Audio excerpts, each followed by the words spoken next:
What's up, the Generation? Welcome to the Big Bets on Campus podcast presented by Draftkings. This is the College Football Conference Championship betting preview. I'm Stuckey, and joining me, as always, my fellow BBOC co-host Collin Wilson.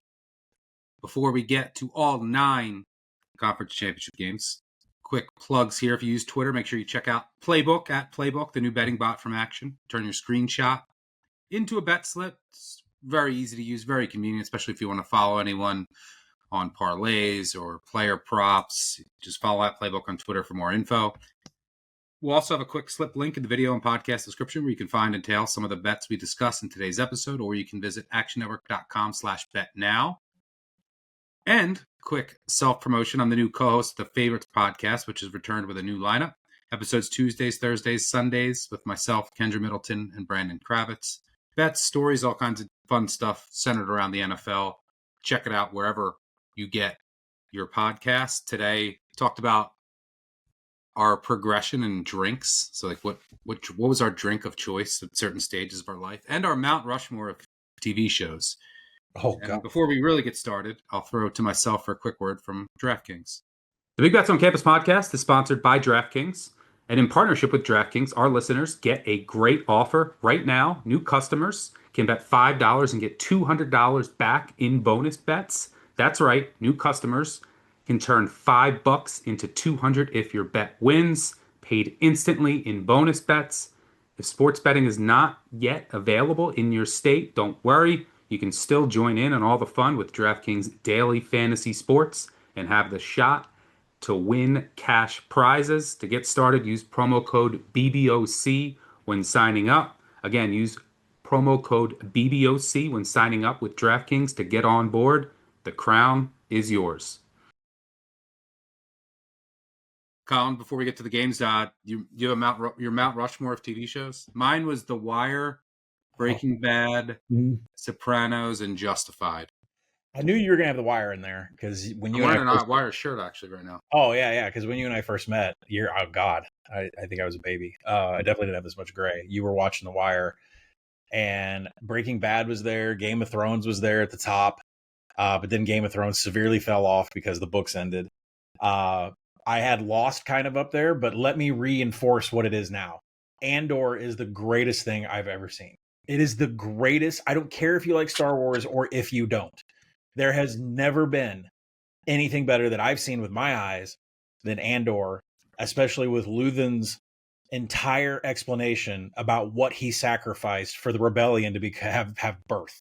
I'm sorry if you're a fan of this out there. If you're into Star Wars, you're going to say Colin's exactly right. If you're not a fan of this and you have some time over Christmas, check out Andor. It's unbelievable how it fits into the Star Wars universe. Yeah, I never got into. I'm not a sci-fi, Star Wars, Star Trek, all that kind of guy. So I don't know if that's not up my alley. My wife would love it.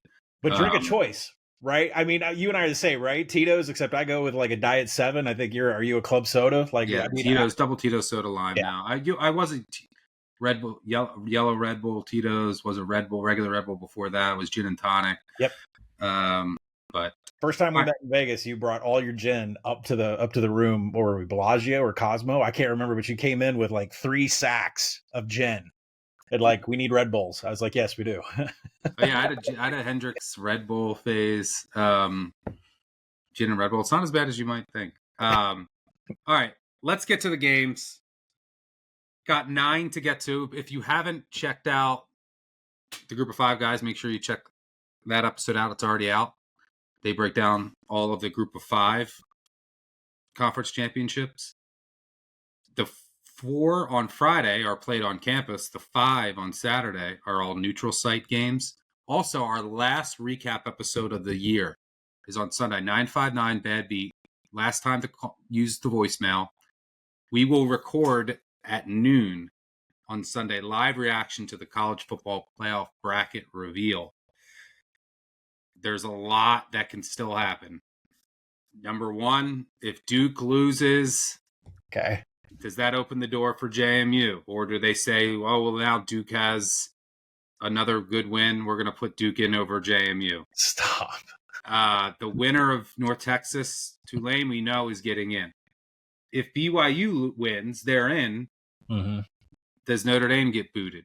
If BYU loses, and Miami's next to Notre Dame, and say Duke wins, does the committee say, hey, we'll do you a favor and put Miami in to the ACC? We know there's politics. And then you have how everything's going to break with seeding. There's a chance that getting the 3 seed is better than the 1 seed. I mean, if the went with the bracket last week, that would have been the case because you get Ole Miss without a coach or the Group of 5 playoff, and you don't have to play a Notre Dame and Alabama as the 1 or the 2. Lots and lots to get to. What do you think ends up happening? So do you think if Duke wins, they're 100% out?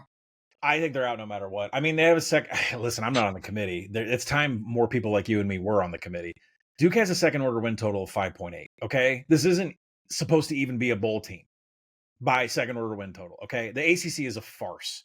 Everybody is winning games and less than 50% post-game win expectancy. Like the entire conference can't get out of its own way. You can't even amend the rules to where you just take the highest ranked college football playoff teams and put them in your conference championship like the American does, like other conferences do. You can't even figure that out to solve this by getting Miami in and compete to be in the championship, compete to be in the playoff. What do I think is going to happen? We'll talk about this game, but I think there's going to be shadiness SEC reffing to make sure Alabama doesn't lose. They don't want Alabama to get popped out. It was funny that they slid behind Notre Dame, but yes, I think it's coming. What's Notre Talk Dame? about shady. It's the ACC refs. You don't think they're going to be biased to Virginia? Yeah, completely. But what do you think? Like, is Alabama got slipped above Notre Dame? They took Notre Dame back for no reason. They should have said, well, they didn't cover Stanford. You gave up 20 to. I don't know why the committee didn't just come out and say that. I don't know why we don't have smarter people up there that can get out there and actually use words as far as game script, box scores, analytics to say, this is why I took Notre Dame out. They didn't cover against Stanford. They've been beating a bunch of cupcakes since their first 2 games of the season. Like this whole, like, we don't consider the head-to-heads until they're next to each other in the ring. It's one of the most poorly said things. And it's They make it up. It's different every week. And Alabama got outplayed by Auburn at a 45% post-game win expectancy. Yes. They just make it up as they go. They'd be better off just not releasing any rankings until the final one. To be honest, 2 G5 teams in, and listen, I don't think it would ruin the bracket. If Miami and Texas are out, I don't think Texas should be in. But if Miami and Texas are out and 2 G5s are in, or Duke, which in my opinion, I tweeted this out, like Duke would be an underdog from like 1 to 8 points versus all these G5 contenders. North Texas, Duke would be an underdog versus 7 other ACC teams. JMU would destroy them. Chesney would destroy them. I have JMU as a small favorite over Duke. Yeah. So very interesting. If you're a Notre Dame fan, you also want to root for Boise State because you played Boise. So maybe it matters. It's a small data point, but you could be like, hey, one of our wins over the Mountain West champ. Maybe the committee says that, but we will react live to the playoff bracket reveal. Listen to your voicemails one last time, 959-BABY, recap the weekend. And then we will get bowls. We already have some. Cal, Hawaii in the Hawaii Bowl. Missouri State, Arkansas State in the Xbox Bowl, a new bowl. That's going to be one of the worst bowls. I assume Arkansas State will win by 1, like they do every game they win. There's an I already started my bowl confidence preview. There's an Xbox Bowl. It's a new bowl, yeah. Oh man, it replaced the Bahamas Bowl. Oh, see, I thought it was Bahamas Bowl. Okay, so Bahamas Bowl is gone. It's Xbox Bowl. It's the Xbox Bowl in Frisco, Texas, and it's between Missouri State and Arkansas State. I think we're getting Texas, Michigan. It looks like. I will have my opt-out tracker and transfer portal tracker. It's a lot of work. Make sure you check it out on actionnetwork.com, Action Network app. And then we will have our bowl previews. We will have you covered for every single bowl game. We'll probably have like 7 or 8 previews, including previews for the college football semifinals, quarterfinals, national championship, and cover every single bowl game. So make sure you have those notifications on and you are tuned in. We will have you covered. One of my favorite times of the year. All right, let's get to all 9 conference championship games. We'll go in chronological order. We'll start on Friday night. Kennesaw State, Jacksonville State.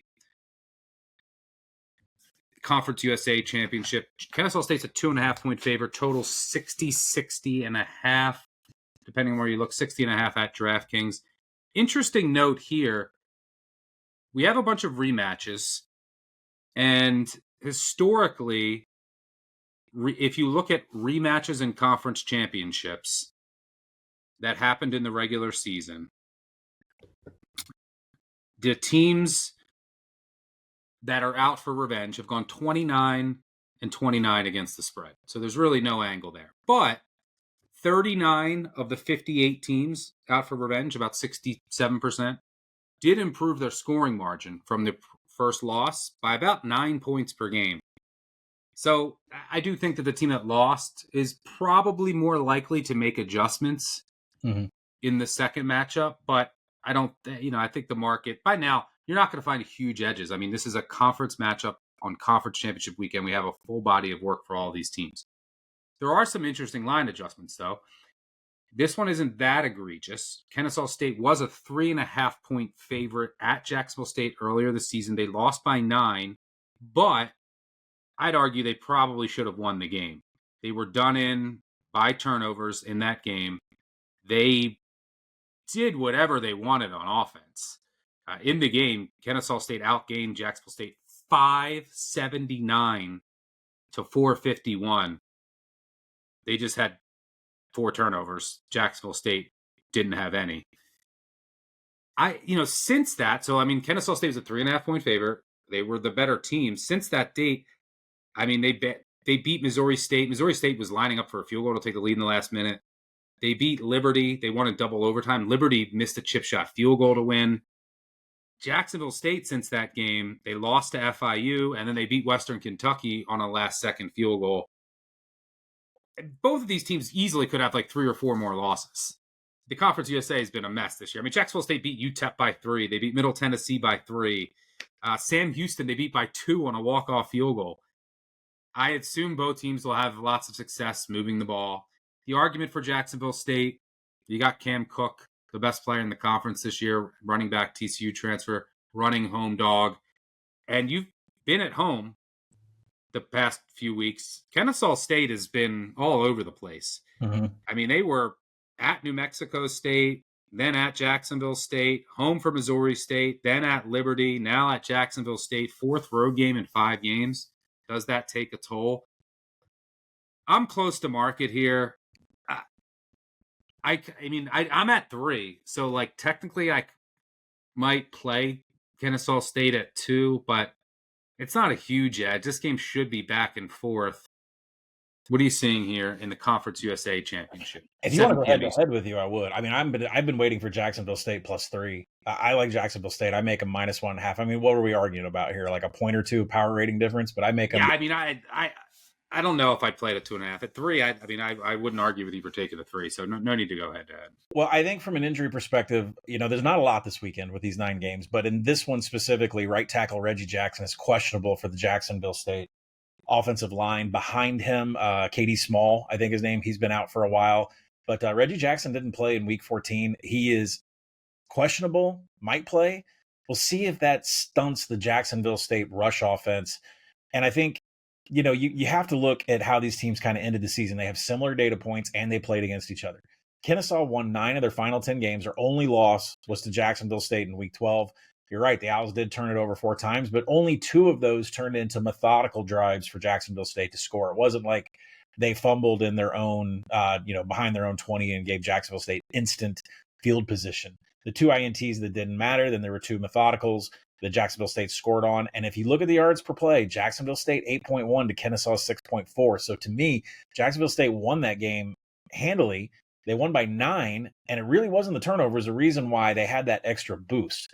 Kennesaw State just could not hold on to the ball. They were very sloppy. 3 INTs from 1 quarterback, at Amari Odom, 1 to Dexter Williams. Caden Creel and Cam Cook for Jacksonville State on the ground have been insane. They went for 250 plus against Kennesaw State on the ground. I don't see why that's going to change in this game. Liberty did just run all over Kennesaw. Well, what's going to happen here? Jacksonville State runs twice as much inside zone as outside. If you look at Kennesaw's defense, they've been okay against inside zone, not bad. But I'd like to see Reggie Jackson, who played 24 of those 33 rushing snaps at right tackle. I'd like to see him be playing in this game. And then, Kennesaw's offense, they're ground-based too, low success rate, all based on explosives, 36 in rush explosives, 9th in pass explosives. And, they had 8 pass explosives against Jacksonville State in the first game, 8 red zone trips. This is the problem. This is why they didn't win. It wasn't because of the turnovers.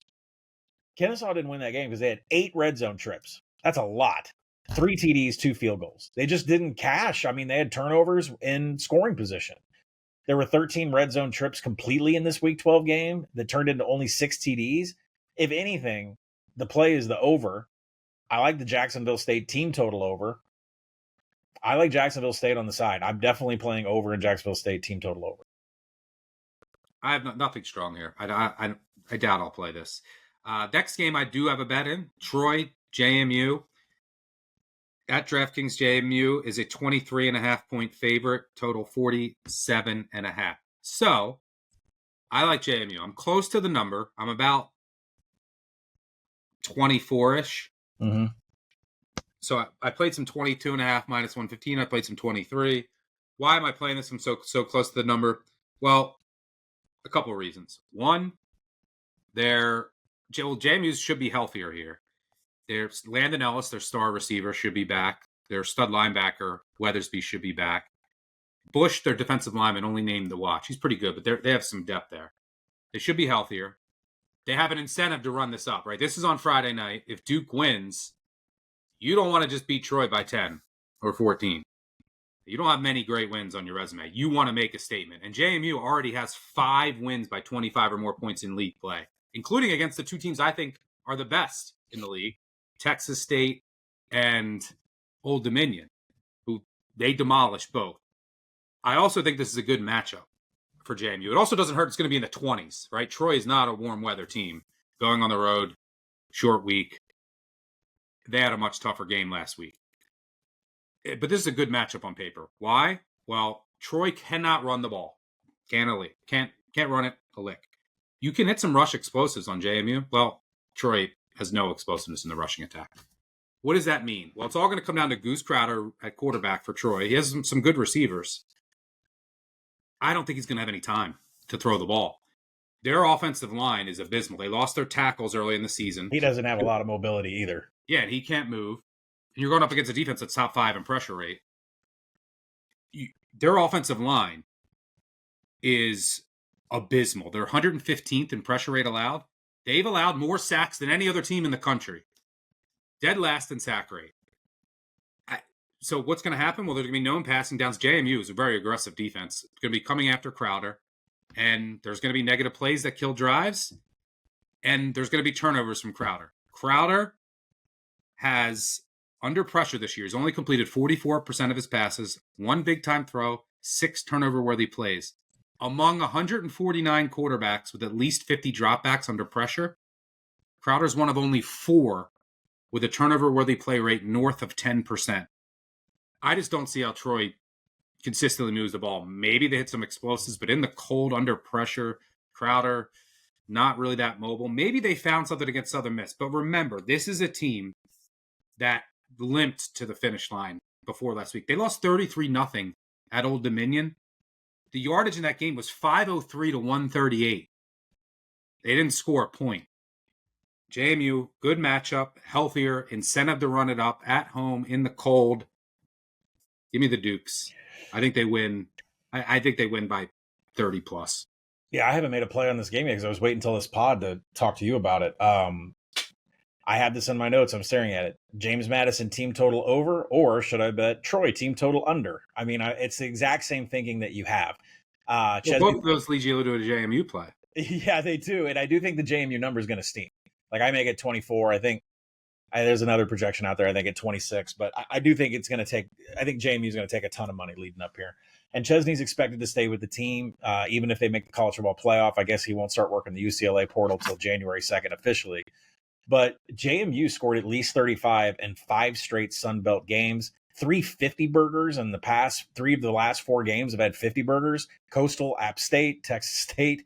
Old Dominion was blank. I mean, they blanked Troy in week 12, 33-0, and JMU beat Old Dominion 63-27. Does that tell you the gap between these two teams? If you use Old Dominion as a marker, the Troy's defense, 43% success rate against inside zone with a light box is exactly what JMU runs all the time with Wayne Knight and Alonzo Barnett. This is bad. And you mentioned Goose Crowder, like we said, no mobility, a 7-to-1 TD to INT ratio the last 2 weeks, but it's Georgia State and Southern Miss's defenses. Here's the problem. Troy can't run the ball at all. Some of the worst rushing metrics you will see of any team this weekend. And when they try to throw, James Madison is third in the nation in creating contested catches. And Troy can't pass protect against a team that can get after the quarterback. I'm standing at the buffet of James Madison. Am I going team total over, Troy team total under, or the side? I'm going to put it in the app now and I'm going to bet it. James Madison team total over, because the fact that they play on Friday and need to show off, that extra TD might come because of that factor with Chesney. Yeah, that's huge. Should we put JMU in the agree? You want to do team total over or the side? Which one do you want? I'll let you call it. Let's split it.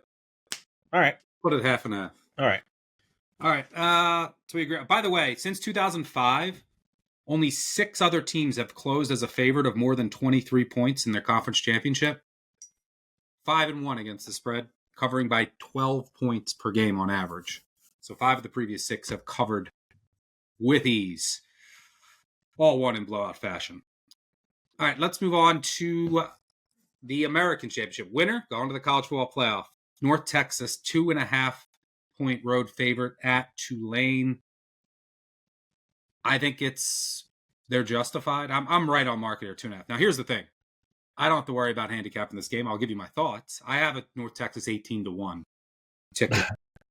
I will be going for the joyous middle. You should. So I'm going to go for, hopefully North Texas wins by 1 or 2 or 3, and it will be a beautiful day. Because I'm right around market. I do think the difference ultimately could be, right, the North Texas defense is very much improved from last year. It's what's got him here. I mean, Mestamaker, amazing story. And not only is it Mestamaker, North Texas, if you watch them, it's like, do they score every drive? Their offense is electric. Mestamaker led the nation in passing yards. He didn't even start. I mean, everyone knows. Most people know the story. Didn't start in high school, walked on. But they also have a rushing attack with Caleb Hawkins, a freshman. He's been unbelievable. But their offense has been great for years. It's their defense now is competent. Still not elite, but it's competent. They brought over Skylar Cassidy from Sam Houston. A lot of the Sam Houston State players are their best players. It is a defense that will give up some in the run game. They want to force turnovers, wreak havoc. That's where I worry about Tulane, because Retzlaff, he will put the ball in harm's way. And you don't want to give away possessions against North Texas. The Tulane run game also isn't great this year when Retzlaff isn't getting his yards. So, I don't know. I think North Texas wins a close one, but I could see it going either way. I make it 2.4. So, it's a pass. I will be hedging. I'm waiting for a 3. Might buy to a 3, maybe a cheap 2.5. I don't know.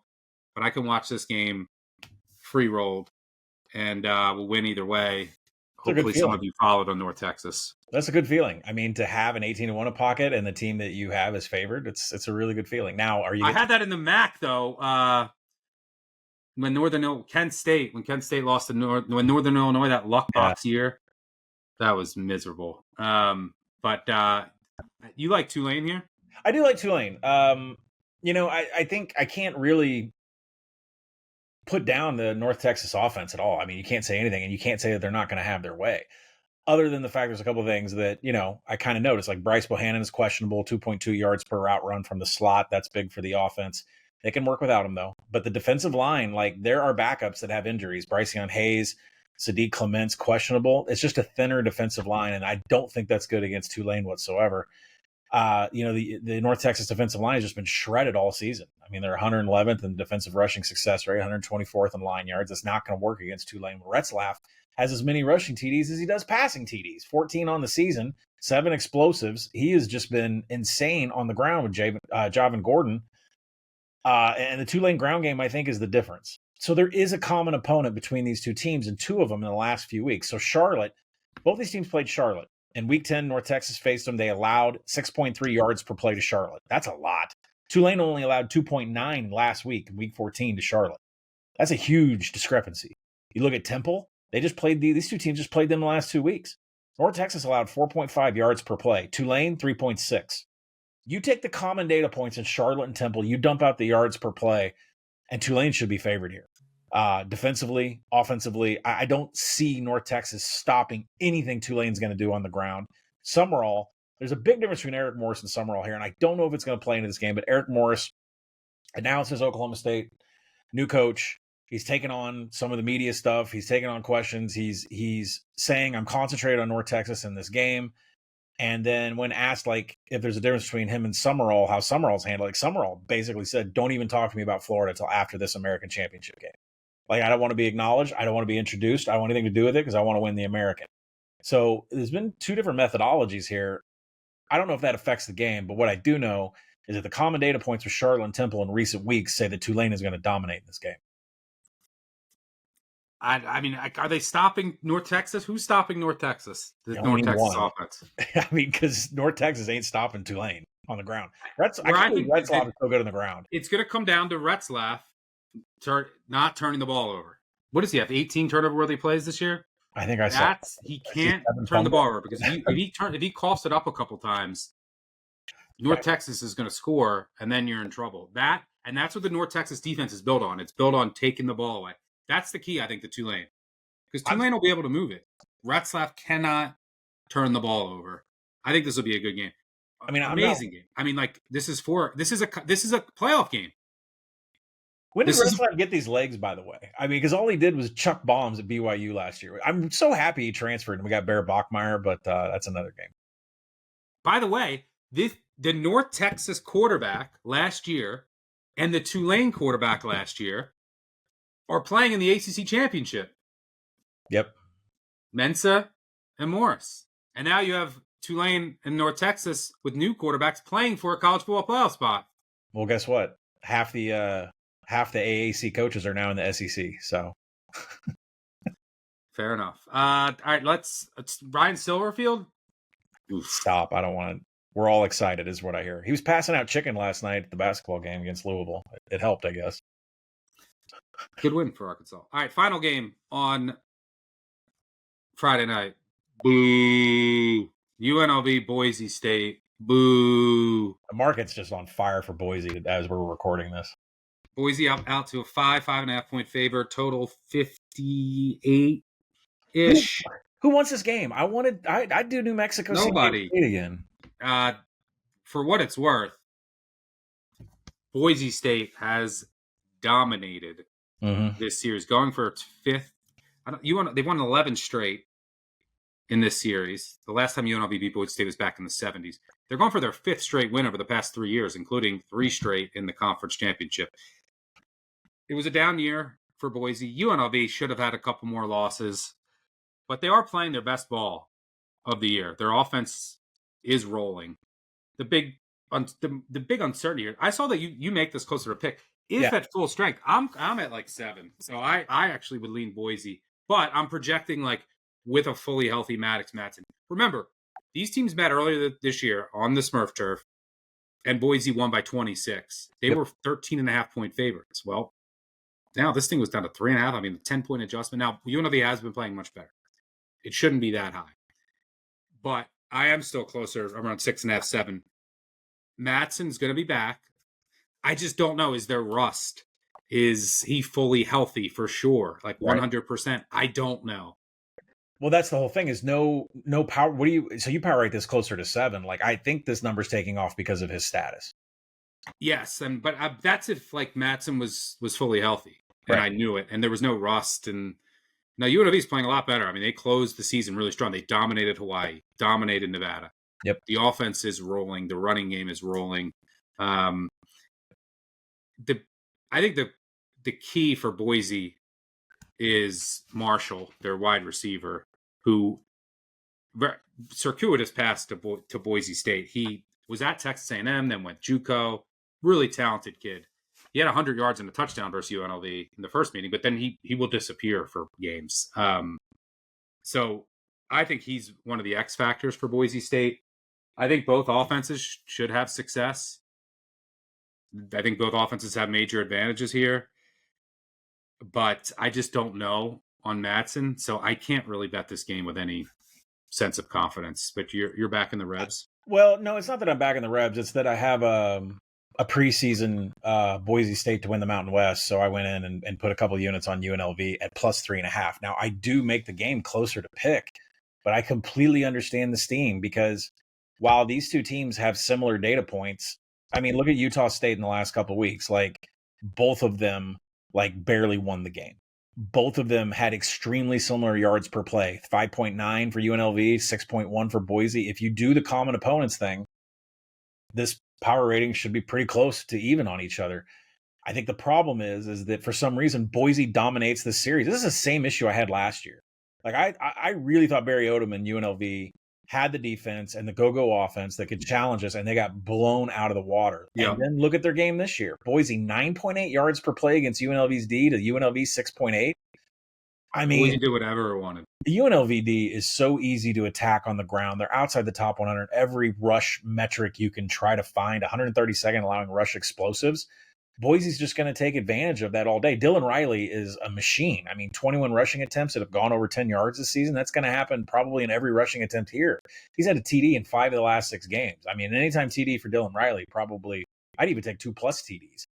And Boise's got a top 5 defense against the pass, and that's going to be a problem for Calandria. I don't know. I think UNLV is going to have more stops on their offense than what Boise's going to have because UNLV's defense is so bad. But this number just keeps getting slammed. I don't know where it's going to stop, and I don't know if I can advise people to come back and take UNLV because Boise owns this series. Yeah, if I knew Madsen was 100% ready to go, fully healthy, I would play Boise at 4.5. But I just can't with any sense of confidence. I'm just mad that this is the game. I really wanted New Mexico or San Diego State, or that's a shame. Yeah. By the way, the total's getting hammered down, which I don't know. I make it 58. I don't know who's banging this down to 57. I think we were sitting at 59 down to I'm 58. I project 58 too. Yeah, I don't know if that's being shaped for a comeback. Who's taking an under and feeling comfortable in this game? You also have the weather is. I don't think it's going to be like the biggest weather is in JMU. You could get a wintry mix, which I think all favors JMU, but it's going to be. You might get some rain, and it's going to be in the 30s. That also probably does favor Boise. I mean, UNLV is a dome team, but they did go up to Wyoming in a hailstorm, and get a win. So, I mean, they've got 2 block punts for touchdowns. I'm still not over that. They were cold in Reno last week. They had no problems. That's fair. All right, so let's move on to Saturday. Let's start with the MAC. I have a play here. I like the under. 43.5 at DraftKings right now. Here's the thing. I played the under in the first meeting. I played under 42.5. Closed 40.5. I made it under 40. It went over by the hook of the number that I had. It took a 51-yard field goal after a 5-yard touchdown drive in the final minute. It also took Western Michigan had a 80-yard kick return that set up a 20-yard touchdown at the end of the first half. Otherwise, it's 9-7 at the half. Game goes way under. And that was with DeQuan Finn at quarterback. Gostkowski, so the Miami of Ohio, we'll take a step back. But this is at Ford Field, noon Eastern. Western Michigan, 2.5 point favorite, total 43.5. So I made that total, just from a pure numbers perspective, a bit under 40 in the first meeting. That was outdoors though. Conditions were fine, but now this game will be played in a dome. I adjusted up point and a half. And Daquan Finn's no longer the quarterback. He left the program. Then they went to Henry Hessen. He was awful. So they went to this freshman, Thomas Gostkowski. He's been good the past 2 games, but it was against Buffalo and Ball State. This is a much different test against the Western Michigan defense, which is legit. And the running game isn't going to be as good. The elusiveness that Finn has isn't going to be there against a really good pass rush that Western Michigan has. So the offense, I have to downgrade them. Maybe Gostkowski be the next Big Ben. I don't know. But he's still a freshman going up against a really good D. So I'm at like 41.5 here in the total. I'm fine playing under 43.5, even indoors. MAC unders, by the way, they've all been indoors. 13-7 to the under. 6 straight have gone under. Miami of Ohio, methodical, slow. Western Michigan is basically a service academy. They're a MAC service academy. They just want to run the ball to Buckley. They run it with their quarterback. Their quarterback, Brock Lowry, is their leading rusher. He has the most rush attempts, the most rushing yards. They can't really throw the ball. Miami of Ohio generally doesn't give up anything explosive. They make you work down the field. Western Michigan wants to have like 7-8 minute drives. Miami of Ohio wants to run the ball. Their offensive line isn't great. They have a really good right tackle. Their left tackle can't pass protect. That's not good against Tucker, who has 55 pressures. Miami of Ohio also, they shut down the Western Michigan rushing attack in the first meeting. And they have a guy, Adam Trick, who has even more pressures than Tucker. He has like 63 pressures on the year. They can get after the quarterback. So I think there's going to be a lot of negative plays on known passing downs that'll kill drives. Miami of Ohio does have a big special teams advantage.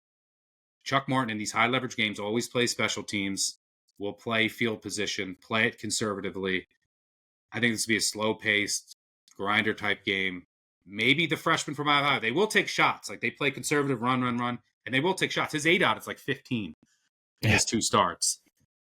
So maybe they hit a couple of those because their receivers are Cole Weaver's come on. Cam Perry's a walking explosive. But I think both defensive lines will have big advantages here.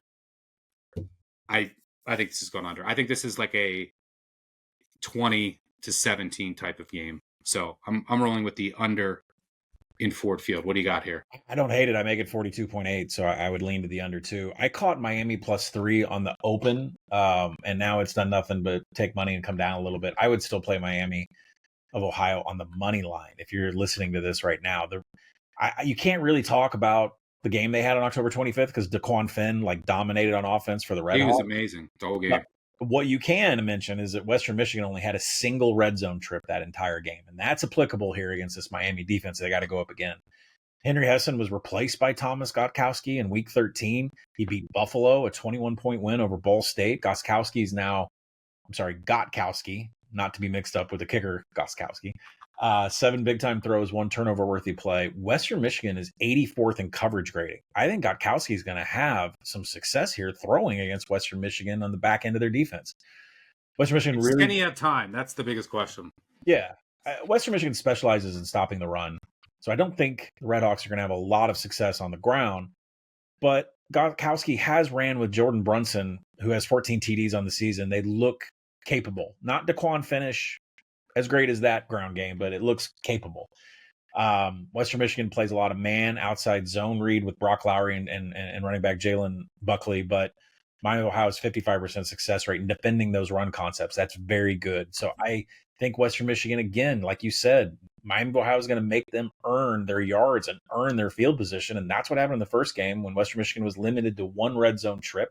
That's what's going to happen here again. And I trust Gotkowski with his throwing. So Miami of Ohio, I would take them on the money line still. Both defenses do a good job of eliminating explosives, which helps the under as well. Miami of Ohio, 2 fifth-year senior safeties really do a good job of just not allowing explosives, cleaning everything up. Corbin Hondra, one of Miami of Ohio's best linebackers, he is questionable. I do think he's going to play, but that's worth noting. But I like the under. Colin likes Miami. All right, let's go to the Big 12 championship between BYU and Texas Tech. We both agree. BYU wins. Obviously, they're in. They lose, they're out, right? Yeah. Texas Tech, they win. Top 4 seed. Yeah. No. Depending on what other... I like how bad does... Yeah. I mean, who's going to slip in? Oregon? Texas A&M? No. No, I mean, I think... We'll talk about Ohio State and Indiana in a minute. I think both of those teams are locked. Yeah. For a bye, right? Yeah, I think the loser gets 3 or 4. Yeah, I mean, you can't move Oregon over Indiana. I mean, Indiana won at Oregon, and you can't move Ohio State out of the top 4.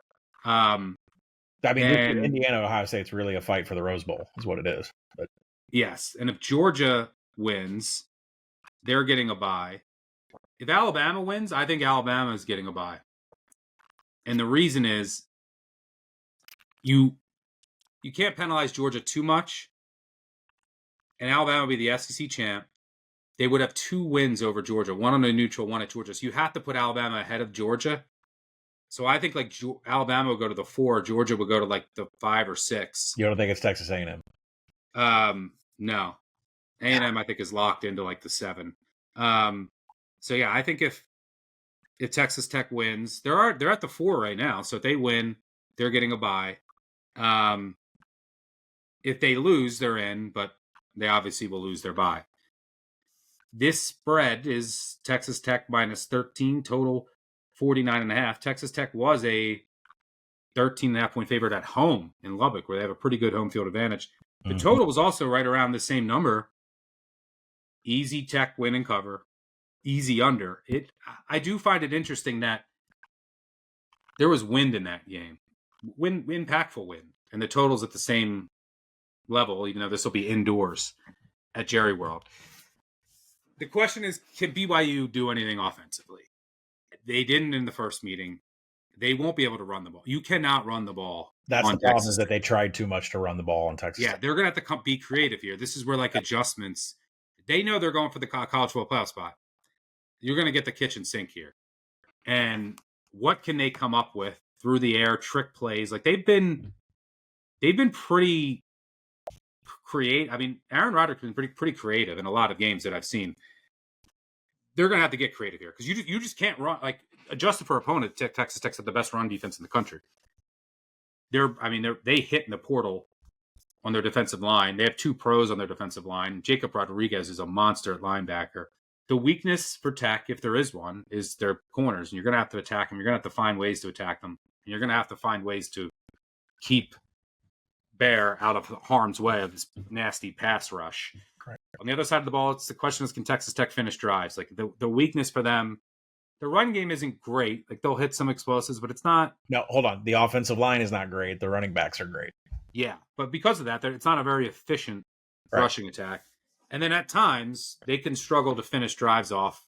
They probably they could have put up a bigger number if they could finish drives in that first meeting. So, interesting number that this is at 13.5 because it was 13.5 in Lubbock. Interesting that the total was 4.5. But based on that first meeting, you might say, look, how is BYU going to move the ball? What do you see here? I think BYU tried too hard to establish Bear and LJ Martin. They were coming off a bye week. LJ Martin was coming off injury. I think our Bear was beaten up a little bit. They came off a bye week. They looked rusty. They didn't look ready, and they combined for 47 yards on the ground trying to run inside zone, which is what BYU's done all year. Didn't work. I believe what you said, which is they're going to have a different game plan this time. And that includes Chase Roberts, who is going to be available for this game after sitting out week 14 against UCF. So this is, I think, Sataki. By the way, I love everything that's going on with Sataki. This emotional outburst of BYU re-upping, the Crumble Cookie owner, this Whey Protein owner, coming to save BYU's head coach. It's a very feel-good story. It's very emotional in Provo right now that they're keeping Sataki. And I love Sataki. He's such a very, when I've met him at media days, a very soft-spoken, a huge guy, but very soft-spoken. So I'm really happy. But I think the plan is Chase Roberts through the air. Roberts was the sole touchdown in week 11 against the Red Raiders. Texas Tech was shredded through the air against Arizona State. Go back and watch the film, what Sam Levitt did. He had 6 explosive passes, 5 trips to the red zone. So I think this comes down to Bear Bachmeier's arm, and that's the only way you're going to get it down. And by the way, Bear has a 56% success rate against cover 3, which is all Texas Tech shows. So if BYU decides we're going to light up Chase Roberts, I think that's how they get down the field and get into scoring position. Nothing's coming out of that run game. That defensive interior, A.J. Holmes, he had his highest tackle amount against BYU, dominate the Cougars' ground game. You're just not going to pull off inside zone here. On the other side, you're right. McGuire was really pretty pissed off about the red zone scoring against BYU. They had 7 trips to the red zone, 2 TDs, and 4 field goals. They're just suffering way too many field goals. Since then, they've had a crazy amount. They've bumped their red zone TD scoring all the way up to 89th. 12 TDs and 14 attempts over the last 2 games against the defenses of UCF and West Virginia. 12 TDs in the last 14 red zone attempts just to boost that number up to 89th in the season. BYU's defense is top 10 in red zone scoring and top 10 in opponent red zone TD rate. I think there's a reason Texas Tech got 7 red zone trips and we're only able to convert to 2 touchdowns. That's because BYU is pretty good in the red zone on defense. I think that's going to happen here. I like BYU to cover. I think BYU has a shot to make this close. I power rated 7. I know I'm way off other projections out there that are around 11 and 14 and whatnot. But I think BYU has learned from their mistakes.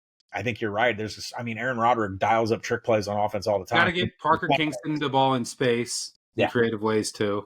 Utilize Cameron Dickey. I said this. Cameron Dickey and Jacoby Williams. They lead the rushing attack for Texas Tech, but they're 96 in line yards, and they're not even top 50 in the explosives.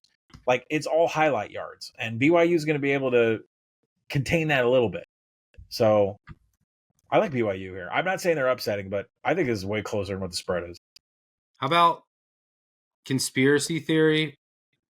Big 12, BYU gets calls here. Get two teams in. Brett Yormark would do everything in the world to get two teams in and pound his chest. Look at the Big 12. All right, let's move on to the SEC championship. Can Kirby finally get over the Alabama hump? It has been a problem. I mean, Kirby against ranked teams, he's 36-22 against the spread, 62%. Only Urban Meyer has returned more profit for bettors against ranked teams over the past 20 years. However, he's just 3-5 against the spread and 1-7 straight up against Alabama. Al DeBoer, he's been amazing also against ranked teams. 16-5-2 against the spread, covering by about 6 points per game, 76%. So in the first meeting, I went back and watched it today. Georgia should have won. I think they were the better team, but Alabama jumped on them early, then didn't score in the second half. Yep. Georgia would have averaged 8 yards per play and won the game if Taylor didn't drop a wide open bomb in that game. Georgia also blew a block, didn't get a 4th and 1 late, didn't kick the field goal to tie it. By the way, speaking of field goals, Georgia will have a substantial special teams advantage in this game. One of the best punters, one of the best kickers. Alabama's had some issues on special teams, so maybe that's the difference. There's also some injuries worth noting. Jam Miller doesn't look like he's going to play. Your boy Cuevas, who's very important at tight end. Yep. LT Overton is out. And I'm just not sure that Ty Simpson's fully healthy. Oh, well, I mean, his on-target rate is dipping week by week by week. And look at his turnover-worthy play rate. They've been working on since the South Carolina game. They're always working on his back. I'm just not sure his back is healthy. I'm not sure he's healthy, and it's impacting their offense. Ryan Williams is also a ghost now. I think he's lost his confidence. They also play him in the slot too often. Yep. They did this. Grubb did this with JSN. Not to talk about the NFL too much, but JSN was in the slot all of last year. This year, Seattle moved him outside, and he's turned into like the best receiver in the NFL. Ryan Williams last year was in the slot like 15% of the time. This year, it's like 50%. Yeah, he's also lost his confidence. Well, we know he's banged up, and that makes you scared to go over the middle, right? What was that, a hip injury? That's bad for a slot. Yep, and I think he's better off outside. But so Bama's banged up here. They were in a very physical game last week against Auburn, and they got outplayed in that game. But yeah, we're pretty fortunate with turnovers, 4th downs, but here's what's so I now the number you're not stealing with Georgia. I mean, Georgia was a 2.5-point favorite at home. They're now a 2.5-point favorite in Atlanta. Now, there's probably gonna be more Georgia fans. It is in Atlanta. They did just play in the stadium last week, so there are some advantages. Some inherent advantage. It's not, it's not like they're playing in Athens, though. But I do think Georgia wins this game. However, here are some of my thoughts. One, what the fuck happened to the Georgia offense last week? I get Drew Bobo went out, their starting center, and they couldn't run the ball after that, which is concerning. They're going to be working on different potential center options this week. They're working on a couple different ones. We'll see how that plays out. Bobo in the first meeting controlled Tim Keenan throughout, and Georgia did whatever it wanted on the ground. And you can run on Alabama. Alabama, by the way, is not going to be able to run the ball at all on Georgia. Right. Two opposite offensive plans happening here. Yeah, so if Simpson's not healthy, you don't have Cuevas, Brian Williams is a ghost. I'm not sure that Alabama can consistently move it through the air. Georgia does a good job of limiting explosives. Now, where you can attack Georgia is like through the intermediary range, their linebackers, their safety, their zone coverages. That's why Alabama they were dominant on 3rd downs. That's where they attacked the first meeting. I expect them to attack there again this meeting. But is Bobo that important? But also, why couldn't Georgia throw the ball on Georgia Tech? It was really weird. I went back, watched some of that game, and there was no one open a lot. It was very weird because the Georgia offense was trending up, and that was on a fast track. That game has my head in a pickle. I really don't know what to make of it. But what I do know, based on history, how this game's going to play out, we alluded to this on our recap episode. If you go back over the past 2 seasons and you look at Georgia against the mid to top of the SEC, they've gone 10-3 with a plus 86 point differential in 13 games. We remove Mississippi State and Kentucky. In those games, they went 3-10 in the first quarter with a minus 60 point differential. In the first half, 3-8-2 with a minus 26 point differential. So basically, in those 13 games against quality SEC opponents, they're 10-3, but they only led it after the first quarter 3 times. They only led it the half 3 times. They were down by an average of 5 points at the end of the first quarter, 2 points at the end of the first half, and they won those games by an average of 9 points. They basically outscored all those teams that they were down by 60 points in the first quarter by over 110 points in the second half. Alabama. Why is that? Because Kirby Smart's the best in-game adjuster in the sport. Alabama, on the other side, take their games against SEC quality competition over the past 2 years. They played 16 teams. 10-4-2 in the first quarter, up by 50 points. So on average, they're up. We're comparing apples to apples here. They're up by about a field goal per game on average. At the end of the first half, 12-3-1. They've led in 12 times in those 16 games by 117 points. They're up by about 7.5 points per game on average into the first half. What were the record in those games? 12-4. They won by 115 points per game, which means in those games they were outscored by 2 points in the second half in total. So what does that mean? Just like we saw in the Alabama-Georgia games the last 2 years. Alabama very good in the scripted portion. Georgia then adjusts. This is all about Georgia Live. I mean, what else is there to say? I might have some Georgia pregame somehow, but we looking for Georgia Live. Like the Alabama script's good. Georgia's adjustments are elite. And I think that they ultimately win this game. I think they'll have success running the ball. The center position is the one that I'm going to be watching. But this Alabama team also can't – neither of these defenses can get real pressure. I mean, in the first meeting, Georgia blitzed 21 times, only got pressure 4 times. So I don't think either quarterback's going to have to worry about pressure. I think ultimately Georgia's ability to run the ball is going to be the difference in this game. Mm-hmm. So I'll probably have a small position on Georgia pregame. But it's like I'm close to the market. I mean, you're not stealing with this price. But definitely looking for Georgia Live. Is there anything else to say about that? Well, I mean, it's like the tweet I put out where I put the Action Network preview out. I was like, will Alabama, Georgia break script? I mean, if you don't know what the script is in this game by now, it's Alabama in the first quarter. It's Georgia Live in the second quarter. I have 3 official plays on this game that I got some money down on. First half over 23.5. Chauncey Bowens over 31.5 rushing yards, and Isaiah Horton anytime TD. So let's talk about all of those plays because Georgia's 1-10 against Bama dating back to 2008. I don't know what kind of voodoo is going on with this program. That dates back before Kirby. There's just something going on with the Bulldogs taking on the Crimson Tide. The only win that they had was the national title game. And when you look at DeBoer versus Kirby head-to-head in 2 games, Bama's 28-0 in first quarter scoring. And I think that just kind of goes with the fact that Georgia's neutral scoring differential in the first quarter and the rest of the game, they're great because they're great in-game adjusters. So I completely support you taking Georgia Live. We did this a few weeks ago. I'm going to do it again in the second quarter sometime. I'll figure out who has the middle 8 and I'll play it accordingly, but there will be a live bet on Georgia. But listen, Colby Young is out for the Georgia offense. That's going to be a complete ground game because Zachariah Branch always catches the ball. Like his A-dot's like behind the line of scrimmage. So everything that Georgia produces is going to come from behind the line of scrimmage. You can't throw on Bama, but you can run on them.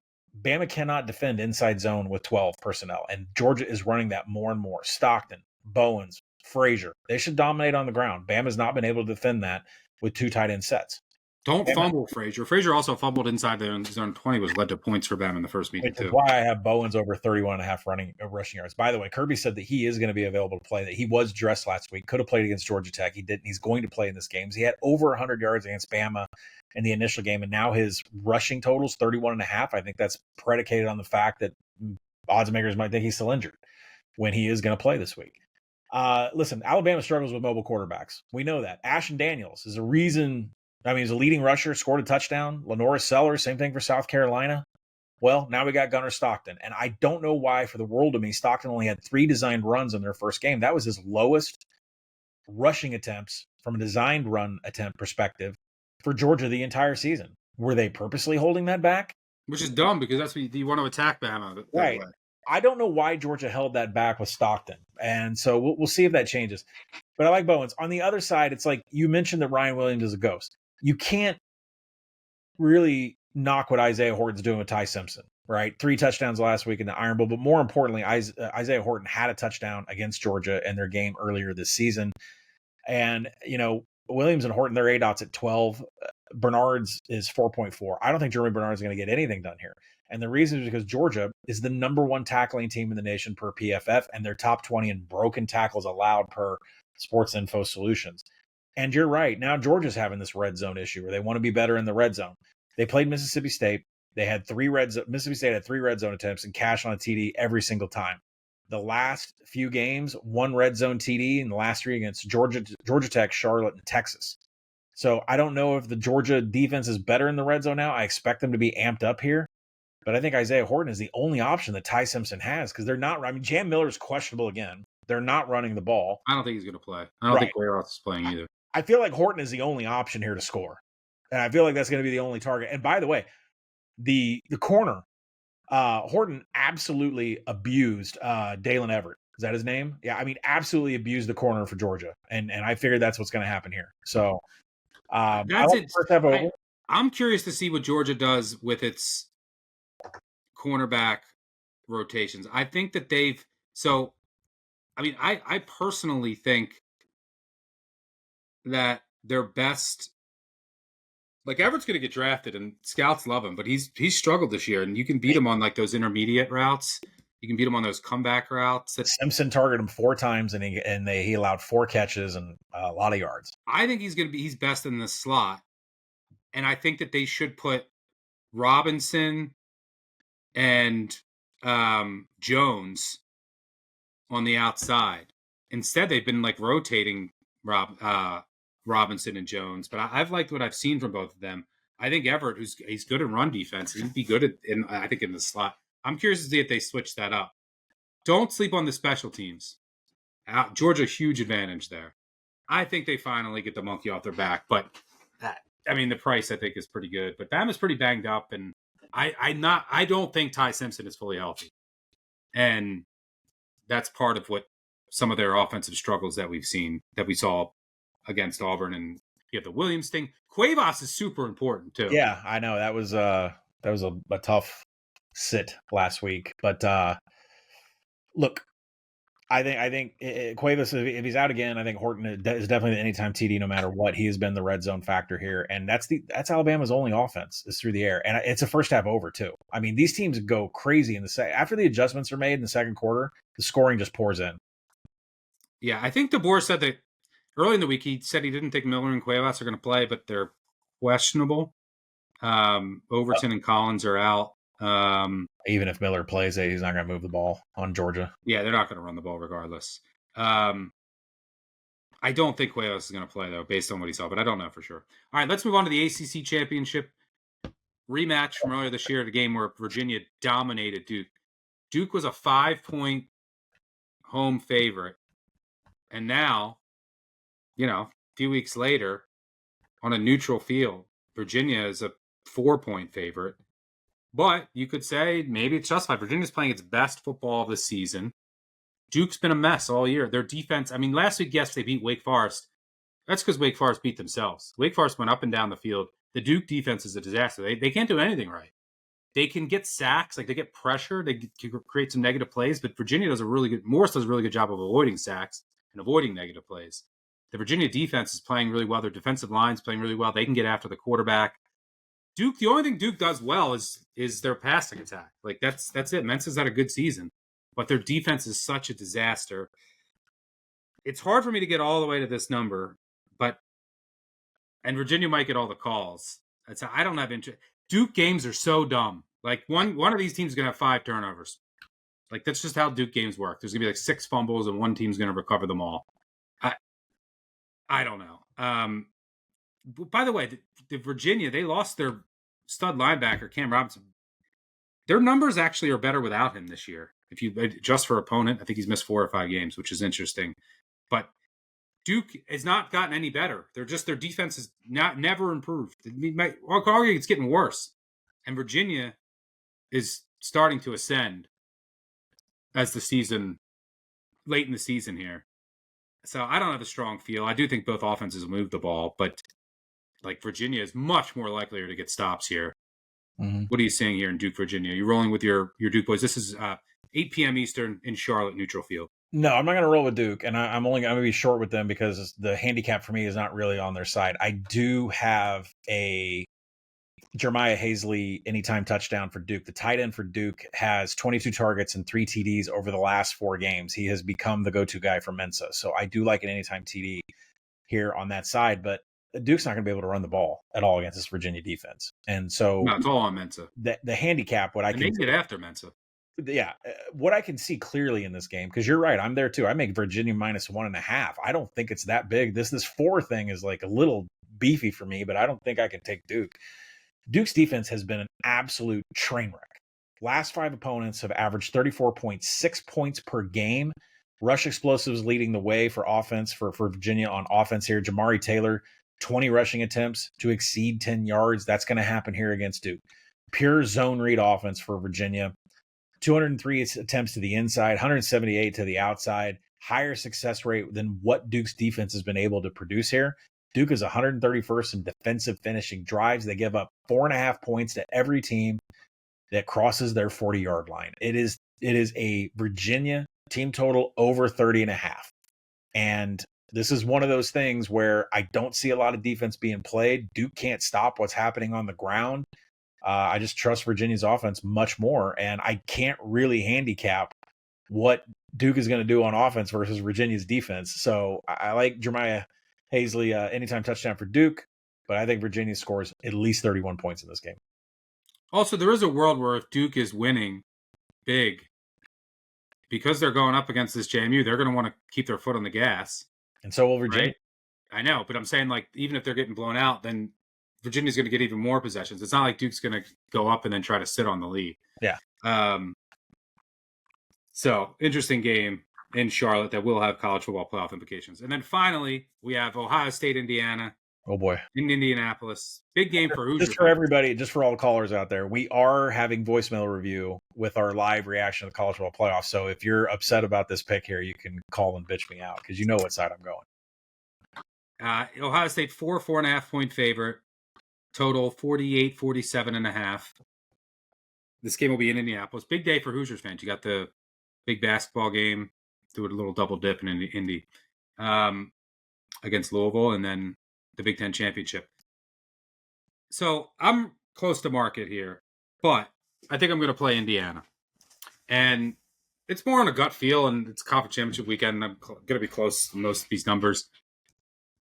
I think Indiana could have some intangible advantages that could be worth, I don't know, a point. Number one, this game means so much more to them, right? The Big Ten championship, this is like prove that we belong for sure. You're going to get more of like their best plays, so to speak. Whereas Ohio State, they don't really care. And they're coming off the Michigan win, which they haven't had. And it was emotional. And maybe there's a bit of an emotional letdown. Also, this is in Indianapolis. You think the Ohio State fans are really going to want to go? No, they're going to get tickets to the college football playoff games. They care about national titles. So this crowd will be, I don't know, 75% Indiana. It's a huge deal for Indiana. Yep. Maybe that the noise, maybe that swings a call or two. Also, Indiana has proven that they can at least, that they now can compete in the trenches. They showed that at Oregon. Decisive win at Oregon. Last year, they couldn't do that. And that Oregon win has aged well. And the other thing is that this is a close game. I don't mind the under as well. I mean, Ohio State, I expect them again to operate slowly. I mean, maybe now in a fast track, they just unleash Tate and they unleash Jeremiah Smith and they just throw it all over. But I think look, they've played basically like 2 fewer games than everyone in the country. Talk about load management. They've handled it perfectly. They're about the college football playoff. So I expect them to operate slow. Indiana's not fast. I expect both. I mean, the Ohio State defense is They're amazing. both 30 seconds per play. I mean, they're both slow. Yeah, they both are slow. I think the points will be at a premium. So that makes the dog a little bit more intriguing. The one thing, Indiana has been tested late in games. Ohio State hasn't. So that's the one question I have for them. I bet that Ryan Day would love if this game was close at the end. Would love it for saying to get some experience in like a close game with a minute to go. I mean, Indiana, we've seen them, Mendoza at Penn State, the Iowa game. They've had some clutch drives in tight. So we don't know how Sane is going to be in those situations. This will be the biggest test for the Ohio State defense as well. I mean, they played Washington, who we've seen fold over and over again against the top tier defenses. Michigan's offense on the road, no, get them out of here. And then Texas, that's the only other. Week 1, Texas' offense was a mess, and they're not even that good. This will be the biggest test. Now, can Mendoza avoid turning the ball over? I mean, he could have thrown a couple picks against Purdue. You saw him; he didn't look great against Penn State. But this offense, they should get Drew Evans back on the offensive line. Their defense is now healthy. Surratt, this is a very good offense. These are top 2. We're going to be talking about these teams a lot next week. They're going to get buys. But I think this just means a little bit more to Indiana. So maybe you get a little bit more of the kitchen sink. You're going to have the crowd. So I think some intangibles here favor Indiana. So I'm going to play them. Nothing big. Some pretty close number, but there's some 4.5s out there. I'm going to play them. Can I put it on the board? Yeah, you can put it on the board. I took Indiana at 6. I'd play it again at 4. I make it 4. But I think there's something you can't handicap and you can't put in a spreadsheet, and it's the ability to punch another team in the face and be physical with them. And we've seen Indiana go on the road and do that to Oregon. I mean, manhandle them. And I think there's just a thing where they're different in the trenches this year. They are, because you and I, at the beginning of the season, the narrative from you and I was, do we have a different power rating for Indiana when they face top 10 teams that can get physical with them? Well, now they're the ones that are bullying people over. And I just don't see one of their running backs getting stopped with what they use on the ground. So no team in the nation is in standard downs more than the Hoosiers. Nobody can knock them off schedule. They are always getting the required yards to stay in standard downs, whether that's 2nd and 7, 3rd and 4, 4th and 2. Now, you look at what they run, right? There's a lot of zone read and there's a lot of man gap blocking from the offensive line, but they use 2 different running backs to do those. Roman Hemby is the zone read guy. Kalen Black is the man gap blocking running back. They both average 3.6 yards after first contact. Both of them have combined for 38 carries over 10 yards. This is a highly successful and explosive rushing attack. And that's what Sigs favors to do, is run the ball. I don't think they want Mendoza throwing. He's struggled down the stretch. 6 of his 9 turnover-worthy plays have been in the last 4 games. So I think they need to stay in standard downs or they're in trouble. But the one back that should dominate is Kalen Black. Ohio State's numbers against man gap run blocks concepts is below 50% success. Well, you're going to hear from Martin for saying that. I'm sorry. I think Kalen Black is the key. Roman Hemby, he's going to have trouble with his zone read concepts. I think Black is going to be able to dice them up when he lines up and the ball is just handed off. Caleb Downs, though, some interesting numbers. Like, he doesn't have as many tackles as last year. He hasn't been as active, and you're kind of hearing that. But at the same time, he has the same number of stops right now that he had total last year. Now, stops is a measurement by PFF about a complete failure by the offense, which means can you tackle in space? And Caleb Downs is still that number 1 guy. I don't expect Indiana to have explosives here, but I expect Kalen Black to keep this Indiana offense in standard downs where they have completely thrived. The big question is Julian saying, is he going to get roughed up? Because right now he has a 1.4% turnover-worthy play rate, and that goes up to only 2.2% when he's had pressure. But look at the teams that they've tried to apply this pressure. It's going to be a different story, I think, with Indiana. I mean, this is the most havoc-minded defense that they've faced. Better than Michigan by far. Better than what Texas was probably in week 1. Jeremiah Smith and Carnell Tate are healthy. Are they going to be, is this just going to be a downfield attack, or are we going to run Bo Jackson? He has become more explosive as of late. 6 of his 13 explosive runs have come in the last 3 games.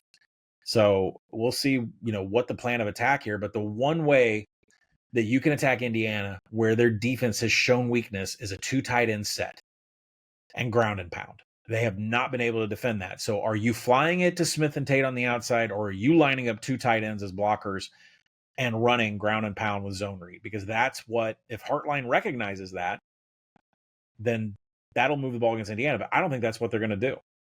I think the other thing I'm putting praise on Ohio State. Like, Julian Sayin has one of the highest numbers of success rate against cover 2. College quarterbacks can't throw against cover 2. Indiana plays a ton of cover 2. So I think really we're going to find out what Julian Sayin's all about. I don't think we've had a true game to see how good he actually is. He's the most accurate passer in the nation by on-target numbers. Mendoza's third. So, but look at the competition that they've faced. Look at the secondaries that they've gone up against. It's easy to pad your numbers. You want to give me the team that I think is more physical? That's Indiana. You want to give me the team that I think is going to have more methodical drives? That's Indiana. The team that I see in the success rate on the ground is going to have a better time? That's Indiana. So I'll take Indiana in the points. I wouldn't be shocked if they won. Ohio State, by the way, 14-1-1 against the spread since the loss to Michigan. Incredible. They are the best team in the country, but yeah, gut feel. I think there's some of the intangibles working in Indiana's favor. Ohio State's about winning national titles, not Big Ten championships. But these are two of the best, I think, 3 teams in the country. Ohio State clears, but I'm going to take the points here. It's on the agree board along with JMU, split with team total over. By the way, agrees 61, 44, and 1, 58.1%. That'll do it for all 9 conference tournament previews. We do have 2 final orders of business. We'll build our overdog parlay, our favorite. I'm going to roll with JMU. Good matchup. Incentive to run it up at home in weather, healthier. Favorite for you? You took the best overdog on the board, right? I know everybody sees the UNLV play on the app, but that was a hedge to the conference future that I have on Boise. If I did not have any of that going on, I would still lean Boise as a favorite. And then our underdog money line parlay. I'm going to roll. I'm going to roll with Indiana. Okay. Going with my gut here. Into the intangibles matter. Give me the Hoosiers. Get it done, and then Ohio State wins it all. Let's mix that with a color of green. I'm going to take a angry wave. Let's go with Tulane here. North Texas defense, a little shallow on the defensive line, and the numbers aren't that great. And Tulane has been insanely good on the ground over the past few games. I think Summerall gets it done here. The home running dog.